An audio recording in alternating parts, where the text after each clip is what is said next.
नमस्कार, स्वागत है आप सभी का हमारे इस खास पेशकश में। मैं हूं आपके साथ गीतू चौहान।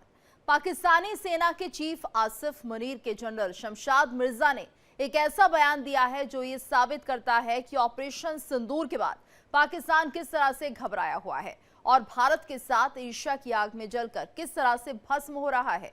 पाकिस्तान की भारत से जलन दरअसल भारत के लगातार विश्व मंच पर आगे बढ़ते कदमों को लेकर है, जहां भारत नई प्रतिष्ठा और तेजी से आर्थिक मजबूती की ओर बढ़ता हुआ दुनिया की टॉप चौथी अर्थव्यवस्था बन गया है।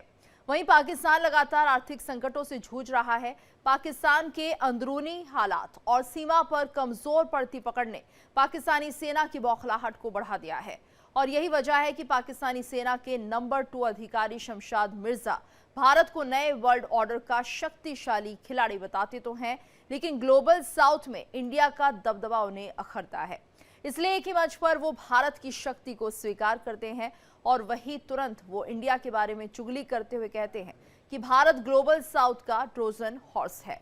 पूरी बात बताएं और इस पर अपने एक्सपर्ट पैनल से चर्चा करें। उससे पहले आपको शमशाद मिर्जा ने क्या कहा ये ग्राफिक्स के जरिए बताते हैं। तो देखिए, जिस तरह से ये बयान सामने आया है और सीधे तौर पर पाकिस्तान जनरल का ये धोखा ज्ञान भी माना जा रहा है, क्योंकि भारत से पाकिस्तान की घबराहट साफ दिख रही है। मुनीर के जनरल का भारत के खिलाफ ये जो बयान सामने आया है वो उससे डर पैदा करता हुआ दिखाई दे रहा है। तो जनरल शमशाद मिर्जा का भारत पर निशाना और भारत की एक तरह से यहाँ पर साम्राज्यवाद को लेकर उसने बुराई कर दी है और भारत नए वर्ल्ड ऑर्डर का ताकतवर खिलाड़ी बता दिया है। तो ग्लोबल साउथ का शक्तिशाली अंग ये है। Indian military is politicized and Indian polity is militarized, creating unmanageable asymmetries in conventional domain, thus stressing Pakistan's strategic hand. This assumption is not merely a sloganeering, but is based on cold logic, quantitative and measurable analysis. Pakistan prefers dialogue over disengagement, peace over conflict, and civility over jingoism, and stands ready to engage with India to find a peaceful and a negotiated solutions to all disputes, including Kashmir. Pakistan desires normalization with India based on principles of peaceful coexistence, sovereign equality, but more importantly, dignity and honor.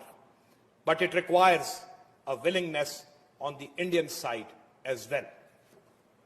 We believe that a third party is essential to any possible mechanism of dispute resolution between India and Pakistan. We shall always welcome such initiatives by any state, international body, or a multilateral organization. In nutshell, ladies and gentlemen, देखिए, शमशाद मिर्जा का ये जो बयान है वो पाकिस्तान की चिंता ज्यादा बयां कर रहा है और एक तरह से माने कि पाकिस्तान जनरल का ये धोखा ज्ञान है। भारत पाकिस्तान से घबराया हुआ है और भारत से घबराया है पाकिस्तान, जिसके चलते इस तरह की बयानबाजी सामने आ रही है। तो मुनीर के जनरल का भारत के खिलाफ ये बयान सामने आया है और जनरल शमशाद मिर्जा का भारत पर एक तरह से निशाना है। तो भारत नए वर्ल्ड ऑर्डर का ताकतवर खिलाड़ी है, ये कहा है मिर्जा ने, और ग्लोबल साउथ का शक्तिशाली अंग है, महत्वाकांक्षी देश है। तो यहाँ पर भारत को महत्वाकांक्षी देश भी बता दिया है। वही मंसूबे हैं साम्राज्यवादी, ट्रोजन हॉर्स है इंडिया।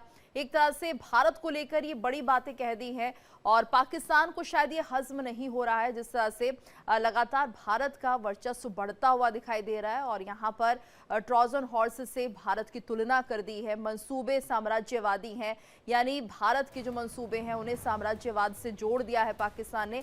ये पाकिस्तान का डर है, बौखलाहट है, जिसके चलते पाकिस्तान इस तरह की बातें करता हुआ हमेशा नजर आता है। तो ग्लोबल साउथ में जिस तरह से भारत का दबदबा बढ़ रहा है वो चिंता पैदा कर रहा है और एक तरह से चिंता सामने आ भी रही है। जिस तरह से यहाँ पर ये बयान सामने आया है जनरल शमशाद मिर्जा का, तो ये सीधे तौर पर ये बता रहा है कि आखिर किस तरह का डर इस वक्त पाकिस्तान के अंदर है। और हमारे साथ मेहमानों का खास पैनल जुड़ रहा है। हमारे साथ मेजर जनरल अली शाह भी जुड़ गए हैं, रक्षा विशेषज्ञ हैं। अली शाह जी, आपका बहुत बहुत स्वागत है इंडिया डेली पर। और आपसे भी हम समझना चाहेंगे कि आखिर शमशाद मिर्जा का जो बयान सामने आ रहा है, भारत को ट्रोजन हॉर्स से यहाँ पर एक तरह से कंपेयर कर दिया है, क्या कुछ मायने निकाले जाएं इस बयान के? बड़ा अच्छा सवाल आपने पूछा है। यहाँ पे देखिए, पाकिस्तान दरअसल बौखलाया हुआ है, डरा हुआ है, हिला हुआ है। आपको मैं एग्जांपल देता हूँ। मैं 22 अप्रैल में जब इन्होंने हमारे पे कायराना पहलगाम में आतंकी हमला करा, हमें तकरीबन 2 हफ्ते लग गए सोचने में क्या करें, कैसे करें, स्ट्रैटेजी प्लान करने में। हमने कुछ करा भी नहीं था तब तक, हमने तो कुछ करा भी नहीं था, बस घूर के उनकी तरफ देखा था। बस इतने में ही, घूरने पे ही इनकी हिल गई बिल्कुल। इनके मिनिस्टर फोन पे बोलते हुए कि अगर हिंदुस्तान हमला कर देगा मैं यूके भाग जाऊंगा दुम दबा के, ये अल्फाज है उनके। बिलावल भुट्टो जरदारी कार्टून बयान देता है, या तो खून बहेगा या तो पानी बहेगा, और अगले दिन अपने परिवार को कनाडा रवाना कर देता है। फील्ड मार्शल आसिम मुनीर, तब फील्ड मार्शल तो खैर मैंने आपको घोषित नहीं किया था, तब चीफ थे, अभी भी चीफ ही हैं, तब जनरल थे, तो वो अपने परिवार को वेस्ट भगा देते हैं बिल्कुल। जितने भी टॉप लीडरान हैं पाकिस्तान के, वो भगा देते हैं दुम दबा के। अच्छा, जंग हारने के बाद बताइए, बात ये है, जंग हारने के बाद प्रमोशन हो रहा है भाई साहब। जंग हारने के बाद, बेइज्जती होने के बाद अपना प्रमोशन कर रहे हैं। अब जनरल शमशाद मिर्जा साहब का जो बयान सामने आया है, इन्होंने ग्लोबल वर्ल्ड ऑर्डर में हिंदुस्तान की तारीफ भी करी है, ट्रोजन हॉर्स भी बोला है, और कई सर मैं तो उसको तारीफ मान लूंगा, मैं बोलूंगा ठीक है, बौखलाए हुए भी हैं, डरे हुए भी हैं। देखिए, सन त्जू एक चाइनीज फिलोसफर और एक ऑथर थे। उनका ये था कि अपने दुश्मन को आप जानो, पहचानो, जंग जीतने का तरीका बना लड़े। ठीक है, उन्होंने स्ट्रेटजी बताई थी पूरी। द आर्ट ऑफ वॉर पढ़ी है मैंने अच्छे से। तो इसमें एक तरीके से ये अपने लोगों को बता रहे हैं कि भैया आप don't let it guard down. इसका मैं आपको, इसका एक पैरल बड़ा अच्छे से ड्रॉ करता हूं मैं आपको। सन 2003 का किस्सा है, ये बड़ा अच्छा है। मैं 30 सेकंड में आपको ये किस्सा बताऊंगा आपको, और मजा आएगा आज हमें सारे दर्शकों को सुनने में। तो मैं सरहद पे था, मैं यंग लेफ्टिनेंट था, 30 मीटर के फासले पे हमारी पोस्ट थी पाकिस्तान के पोस्ट से, 30 मीटर महज, और बीच में लाइन ऑफ कंट्रोल फेंसिंग थी। तो एक दिन रेडियो इंटरसेप्ट पे मैंने पकड़ा, पाकिस्तान के जो ऑफिसर थे वो अपने जवानों को कह रहे हैं, हिंदुस्तान की सेना हमारे बारे में बहुत अच्छा समझती है, हमको बहुत प्रोफेशनल मानती है जी। जिस दिन उनको हमारी हकीकत का मालूम पड़ जाएगा, उसी दिन हिंदुस्तान हमारे पे हमला बोल देगा। तो इसके लिए अपनी हकीकत बयां मत होने दो हिंदुस्तान को। उनके ऑफिसर का ये बयान था, अब तक मेरे कानों में गूंजता है जी। तो बेसिकली पाकिस्तान के जो सैनिक हैं वो बेसिकली हैं डरपोक, नॉन प्रोफेशनल हैं। कौन सी आर्मी सिविल ड्रेस में अपने चोरों छुपों की तरह घुसपैठ करेगी? 99 में हो ना कारगिल में ऐसा। पाकिस्तान की सेना को भी मैं तभी आतंकियों से कम नहीं मानता हूं जी। और फील्ड मार्शल आसिम मुनीर को भी मैं उसामा बिन लादेन या हाफिज सईद या मौलाना मसूद अजहर से कम नहीं मानता हूं, बिल्कुल भी मैं। बिल्कुल। आप हमारे साथ बने रहिएगा। एक और मेहमान हमारे साथ जुड़ गए, retired air vice marshal OP Tiwari ji हमारे साथ जुड़े हुए हैं। तिवारी सर, आपका बहुत बहुत स्वागत है इंडिया डेली पर। और जिस तरह से आपने यहाँ पर जनरल शमशाद का बयान भी सुना होगा, जो कि ये कहते हुए नजर आ रहे हैं कि भारत साम्राज्यवाद की सोच रखता है, ट्रोजन हॉर्स है, और इसी को लेकर अब सवाल उठने लगे हैं, क्या पाकिस्तान डरा हुआ है, बौखलाया हुआ है? और जिस तरह से हम देख रहे हैं भारत का दबदबा इस वक्त बढ़ता हुआ दिख रहा है, तो यहाँ पर एक तरह से देखिए वर्ल्ड ऑर्डर को लेकर भी उन्होंने अपनी बात रख दी है। क्या माना जाए कि पाकिस्तान के अंदर ये डर है, जलन है, या उसे अब लग रहा है कि भारत अपनी बात को बाकी विश्व के देशों को समझाने में कामयाब होता हुआ दिख रहा है? गीतू, देखिए, इसका 2 पॉइंट ऑफ व्यू से देखा जा सकता था। अभी मेजर साहब बता रहे थे, क्वाइट सहमत उनकी बातों से। पहली बात यह है कि देखिए, जो वास्तविकता है, असलियत है, उन्होंने न वो कर स्वीकार कर लिया कि भारत भाई वर्ल्ड शक्ति में आगे बढ़ रहा है। कुछ कमियां हैं, लेकिन आगे जिस तरीके से आगे बढ़ रहा है काफी आगे तक जाएगा। लेकिन इनके कहने का एक तात्पर्य एक और भी हो सकता है, ये कहना चाहते हैं कि उनका दबदबा है, लेकिन हमें उनसे, इंडिया से दबना नहीं है। ग्लोबल साउथ में हमें भी इंडिया के साथ कंपेयर करना है, और इंडिया को टक्कर देने के लिए अगर इंडिया से झगड़ा किया तो हमें मजबूत होने की आवश्यकता है। जी। तो एक तरह से जस्टिफाई करने की कोशिश कर रहे हैं कि जो भी खर्चा, जो भी जीडीपी का और जो उनकी रेवेन्यू है, जितना डिफेंस प्रोक्योरमेंट में खर्च कर रहे हैं, एक आम पब्लिक को, पॉलिटिकल लीडरशिप को अपना दिखाने के लिए कर रहे हैं कि हम जो काम कर रहे हैं सही कर रहे हैं। क्योंकि वो आटा चावल सब तो महंगा हो गया है, लेकिन चाइना से J-15 J-17 जहाज खरीदना चाहते हैं, मिसाइल खरीदना चाहते हैं। किसके लिए खरीद रहे हैं? इंडिया के लिए, कि इंडिया बहुत ताकतवर है, उसको रोकने के लिए हमें बहुत मजबूत होना पड़ेगा। इनके मुनीर साहब ने भी कहा था कि मर्सिडीज है और अपने आप हम तो कहा था कि हम वो ट्रक है, कुछ पहले उन्होंने स्टेटमेंट भी दी, लेकिन फिर भी हम उनकी टक्कर देंगे, वो करेंगे। लेकिन जो असलियत है वो तो बात मान ली है। अब कितना पाकिस्तान डर रहा है, डरा तो है।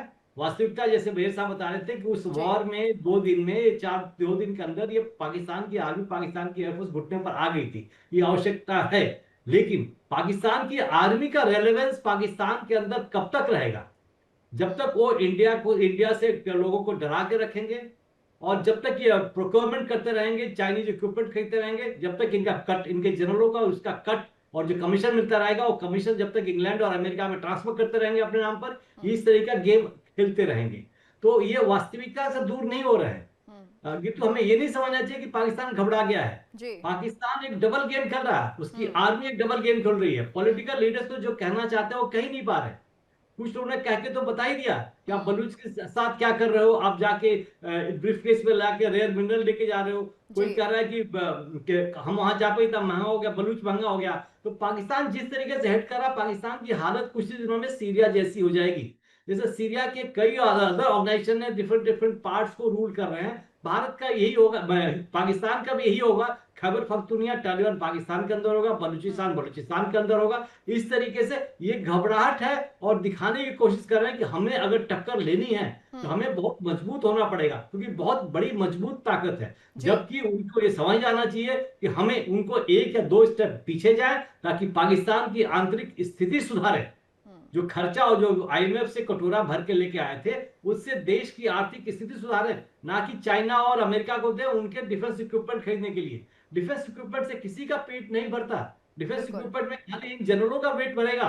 अब एक जनरल बाजवा थे, पहले वो भाग के इंग्लैंड चले गए।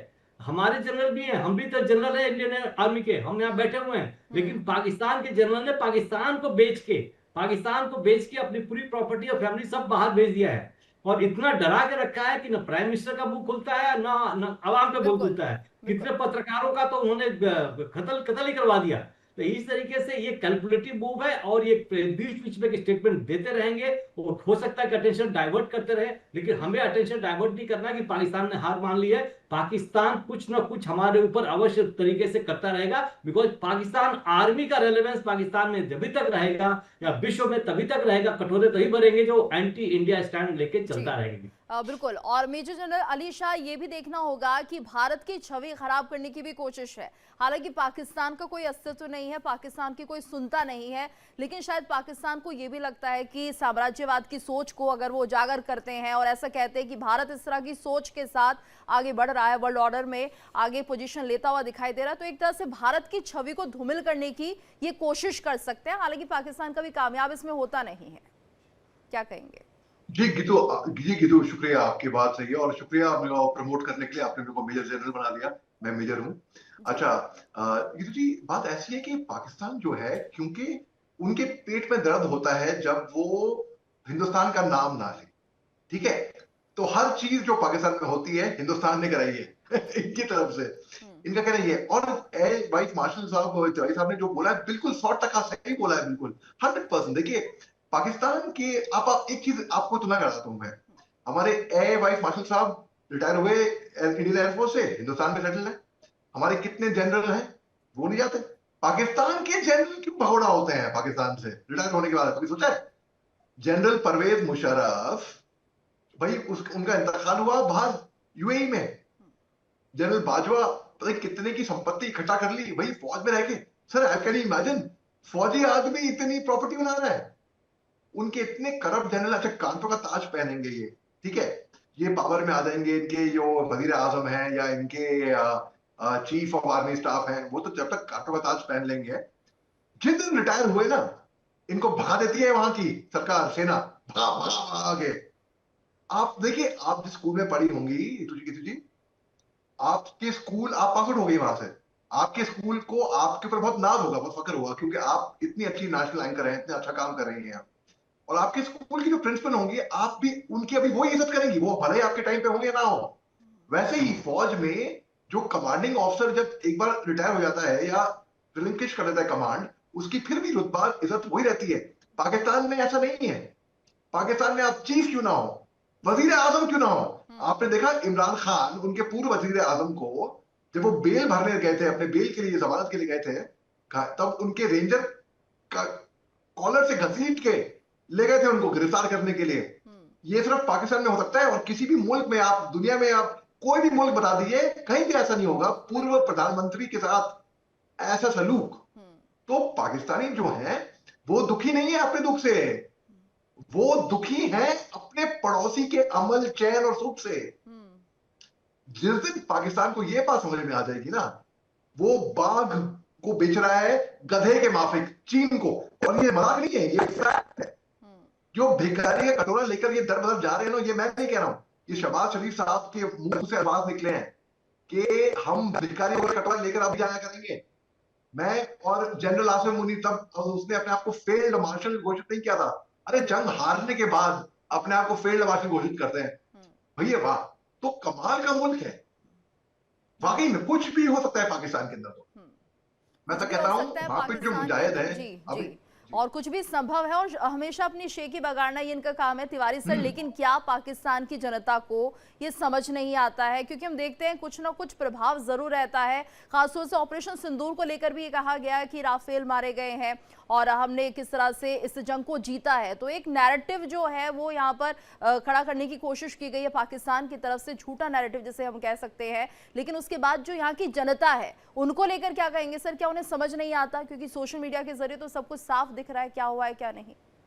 गीतू, वहां की आवाम और वहां की जनता सब कुछ समझ रही है, लेकिन मजबूर है। देखिए, जो रेशियो होता है ना, total population versus army, Pakistan का बहुत हाई है। मींस कि फॉर एवरी सिटीजन कितने के लिए कितने पॉइंट आर्मी जनरल, बहुत ज्यादा है। और लेकिन वो इसलिए ज्यादा है कि वो वहां के लोगों को दबा सकते हैं। एक बार कोर कमांडर के घर में गए थे ये जो इमरान खान के, वो सक्सेसफुल थे, लेकिन उनको दबा दिया गया। तो ये उनके खिलाफ आर्मी इतनी मजबूत कर रखी है अपने लोकल लोगों के खिलाफ, वो थोड़ा डरते हैं। सेकंड बात, ये कहा जाता है पाकिस्तान आर्मी के लिए कि पाकिस्तान आर्मी ने कोई जंग जीती नहीं है, कोई इलेक्शन नहीं हारा। देखिए 1953 ऑनवर्ड्स पहली बार पाकिस्तान आर्मी का हेल्प लेके तख्ता पलटा गया था। उसके बाद से पाकिस्तान की आर्मी डायरेक्टली या इनडायरेक्टली पाकिस्तान को कंट्रोल कर रही है। वो जो चाहती है वही करती है।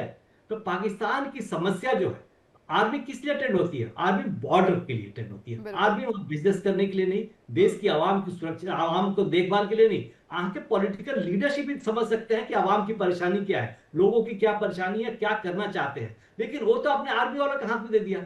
वहां की आर्मी को तो लड़ाई के अलावा खेती करना, बिजनेस करना सब कुछ आता है। अब देखिए इनको क्या समझ है भाई, एक फौजी लीडर को एक आवाम के बारे में उनकी तकलीफ क्या है, उनको कैसे ऊपर क्या है, वो ज्यादा नहीं सोच सकता, बिकॉज उसका टारगेट वो है। अब यहाँ के जो जनरल्स हैं, ये टॉप जो एचेलॉन है पाकिस्तान आर्मी का, तो सुनिएगा, पाकिस्तान का सबसे बड़ा सरदर्द वही है। ये समझ में आ रहा है इनके जूनियर ऑफिसर्स को और अदर रैंक्स को। ये दिन दूर नहीं है जब पाकिस्तान के अंदर बगावत होगी कि उनके जवानों को, उनके जूनियर ऑफिसर्स को एक्सप्लॉइट करके सीनियर ऑफिसर पैसा कमा के बाहर भेज रहे हैं। देखिए ये कुछ कर नहीं पा रहे हैं। बलूचिस्तान में, खैबर पख्तूनख्वा में, अफगानिस्तान में सब जगह मुंह दिखा रहे हैं। लेकिन बात में भारत का जिक्र करके ये बाहर से इक्विपमेंट और कुछ सहयोग की आवश्यकता करते हैं। ये वास्तविक बात है कि भारत को उभरता हुआ कोई देख नहीं सकता। भारत को अपने बल पर, अपने ताकत पर लड़ना पड़ेगा। ये भारत का नाम देके, जैसे वो जो ऑपरेशन सिंदूर के पहले जब ये कटोरा लेके गए थे, तो किसी को मतलब नहीं बनता था कि टेररिस्ट अटैक के बाद अमेरिका इसको पैसा दे, लेकिन अमेरिका ने इसको पैसा दिया। चाइना, कुछ लोगों ने सपोर्ट नहीं किया, लेकिन पैसे दिए। वो पैसे किस काम के आ रहे हैं? उनके इक्विपमेंट बनाने के लिए। नहीं तो आज जैसे पाकिस्तान की वैल्यू है, 1 रुपया बराबर 300-290 के बराबर है, वो सुधर सकता था। लेकिन जो आतंकवादी थे, उनके जो मारे गए, उनके परिवारों के लिए पैसा दिया गया।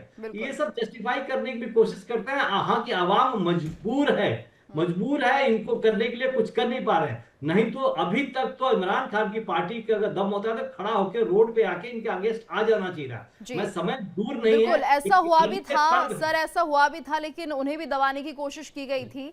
मेजर अली शाह, हमने अभी हाल फिलहाल में देखा किस तरह से पीओके के जो लोग थे काफी परेशान थे, भारत में मिलना चाहते थे, और एक तरह से मानिए कि आंतरिक कलह जो है पाकिस्तान का वो भी चिंता का जो है इस वक्त पाकिस्तान की बना हुआ है।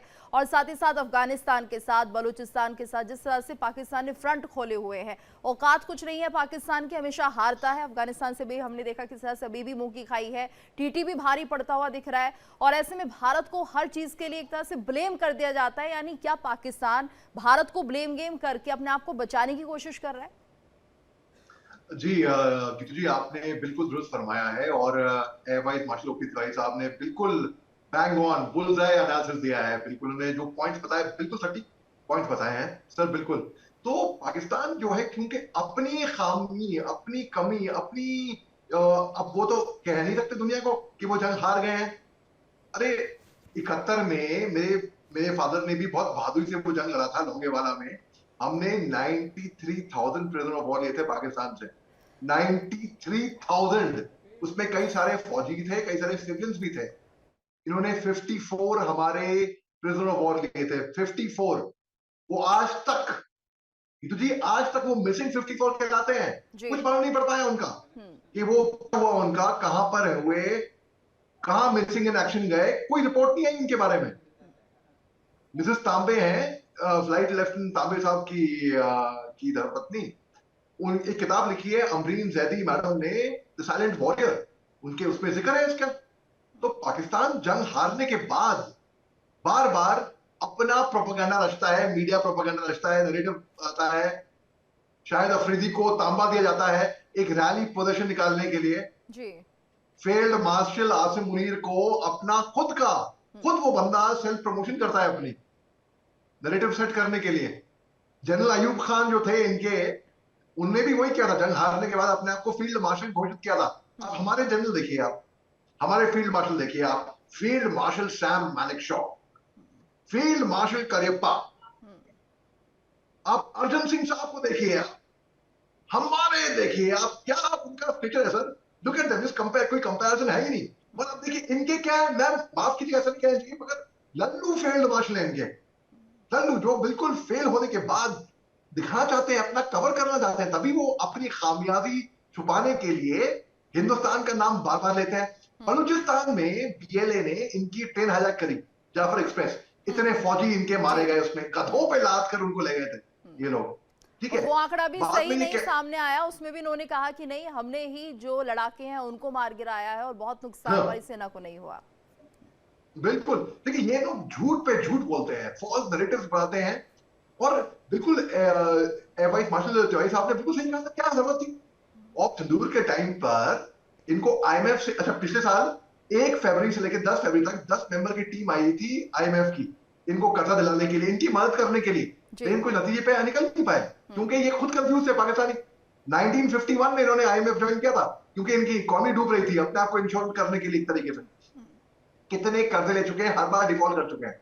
तो पिछले साल भी ना 1 फरवरी से लेकर 10 फरवरी तक इनकी जब टीम आई, कोई नतीजे पे निकले नहीं, तो उन्होंने बोला चलो हम जूम पे ये कर लेंगे मीटिंग ऑनलाइन, अब इतना टाइम बर्बाद करने को नहीं है। डोनाल्ड ट्रंप साहब आते ही और तंदूर के टाइम पर एक तो घोषित कर देते हैं भाई मैंने कराया सीज फायर, भाई मैंने कराया सीज फायर, कोई कुछ नहीं कराया हमने। पाकिस्तान हमारे पास आई थी घुटने टेक कर, उनके डीजीएमओ ने हमारे डीजीएमओ से फोन पे बात करी, भीख मांगी, तब हमारा डिसीजन था। अमेरिका को कोई जरूरत नहीं थी इनको आईएमएफ से कर्जा देने की। इन्होंने 10 करोड़ रुपए सलाह, 10 करोड़ सीधा मौलाना मसूद अजहर के को मुआवजा दिया, क्योंकि उनके आतंकी ठिकाने हमने ढेर किए थे, जो हमने उनके आतंकी बिल्कुल। और इस बार ऑपरेशन सिंदूर में होना ये था कि पाकिस्तान पूरी तरह से नेस्तनाबूद हो जाता तिवारी सर, लेकिन जैसा कि आपने कहा कि बाकी देश भी नहीं चाहते, चाहे अमेरिका की बात करें, चीन की बात करें, कि भारत किसी भी तरह से आगे बढ़े, तो यहाँ पर पाकिस्तान को मदद दी जाती है और भारत को पीछे खींचा जाता है, कोशिश की जाती है। तो ये कोशिश की जाती है क्योंकि भारत की जो प्लस पॉइंट्स है, भारत की जो स्थिति है, देखिए कितने इकोनॉमिक स्लो डाउन हुए, कितने ब्रेकडाउन है, हर में भारत उभरा है। जी भारत के पास अपनी ऐसी क्षमता है, रिसोर्सेज हैं, इतनी चीजें हैं कि हम अपने आप एक सक्षम में अपने आप खड़े हो सकते हैं। भले ही कुछ समय से हम थोड़ा पीछे हो गए थे, लेकिन अपनी आर्थिक स्थिति देखिए, भारत के साइंटिस्ट है, भारत के वैज्ञानिक है जिसने अमेरिका को नंबर 1 बनाया है। भारत की साइंटिस्ट जो यूरोप के देशों में जाके इधर डेवलप कर रहे हैं और आगे बढ़ा रहे हैं। तो ये लगा जब इनके ऊपर विश्वास जलाया गया कि हम कर सकते हो, आप हिंदुस्तान में भी कर सकते हो। जिस तरीके देखिए इलेक्ट्रॉनिक वॉरफेयर में जिस तरीके से डेवलपमेंट हुआ और जिसको विश्व में दिखाया गया, उसके सामने कोई नहीं टिका। देखिए एक एयरक्राफ्ट या मिसाइल जाती है, उसका जो एक इलेक्ट्रॉनिक वॉरफेयर का जो आर्मर बनता है, कितना मजबूत बना, कैसे डेवलप करा, ये तो हमारे लिए प्लस पॉइंट हो गया। वॉर तो कोई नहीं चाहता। देखिए गीतू, हम पूछेंगे वॉर की हम हरा देते, लेकिन हमें उन बहनों की, उन माताओं की भी सोचनी चाहिए जो बॉर्डर पर डिप्लॉयड है, ठीक है, वो सुरक्षा के लिए डिप्लॉयड है, वो लड़ रहे हैं। दूसरा, वॉर टाइम में कुछ मैंने देखे थे प्रेस रिपोर्टर्स, एक मिसाइल लॉन्च कर दे मजा आ जाएगा, ये कर देगा। तो मैंने कि उनके पॉइंट ऑफ व्यू से सोचो, जो जिनकी माताएं और जिनके हस्बैंड जो आप बॉर्डर पर खड़े हैं, उनके लिए क्या पड़ रही है। जितना है हमारा क्या ऑब्जेक्टिव था वो हमने क्लियर कर लिया। हमें पाकिस्तान के ऊपर रन ओवर नहीं करना है और पाकिस्तान की लायबिलिटी नहीं लेनी है। हमें तो उसको सक्षम रहना ताकि अगली गलती ना करे। आप देखिए बालाकोट में हुआ था या पहलगाम वाला अटैक पहला हुआ था, उसके बाद 5-5 साल का कुछ गैप हुआ। अभी इस गैप में देखिए पाकिस्तान चुपता बैठा है नहीं, लेकिन ये कुछ you have bought some time, हमने कुछ समय खरीद लिया है इस एक्सटेंट से कि कुछ समय तक होपफुली थोड़ी शांति बनी रहेगी। लेकिन ये हमें कॉम्प्लेसेंसी हमारे पास कभी सेट नहीं होनी चाहिए, क्योंकि चाइना उसकी हमेशा हेल्प करने के लिए तैयार बैठा हुआ है। चाइना की मिसाइल्स हैं, चाइना के एयरक्राफ्ट हैं, सब कुछ है, और उसके लिए उनके पास है, उनको ज्यादा पैसे भी नहीं देता। इसके भले बार्गेन में कुछ खरीदता है, कुछ लैंड लेता है, कुछ रेयर अर्थ मटेरियल लेगा, और पाकिस्तान को, अमेरिका को नहीं देने देगा। तो उस तरीके से इसकी आर्मी और एयरफोर्स को इक्विपमेंट उनके रिप्लेनिश होते रहते हैं, और बहाना दिखा दिखा के कि हमें भारत को काउंटर करना है, भारत को काउंटर करना है, अपना कटोरा लेके ये घूमते रहते हैं। तो ये जो प्रॉब्लम है, समस्या है, जब तक वहां की आर्मी को कमजोर नहीं किया जाए, जब तक कोई एक समझदार जनरल ऊपर नहीं उठेगा, तो पाकिस्तान के लिए भली बात और होगी। ये जो बयान जवाब सामने आया नहीं इस है। वक्त, यही माना जाए कि यहाँ पर एक डर का माहौल इस वक्त पाकिस्तान में जरूर है, वर्ल्ड ऑर्डर को लेकर चिंता हो रही है, इसलिए भारत की छवि बिगाड़ने की भी कोशिश पाकिस्तान कर रहा है, जो कि हमेशा से इसकी आदत रही है। धन्यवाद करना चाहेंगे आप दोनों का हमारे साथ इस चर्चा में जुड़ने के लिए। और इसी के साथ हमारी इस खास पेशकश में इतना ही। रुकेंगे एक ब्रेक के लिए, लेकिन इंडिया डेली अब आपके स्मार्ट टीवी पर भी मौजूद है। इंडिया डेली 24/7 अब इन सभी प्लेटफॉर्म पर लाइव देखें।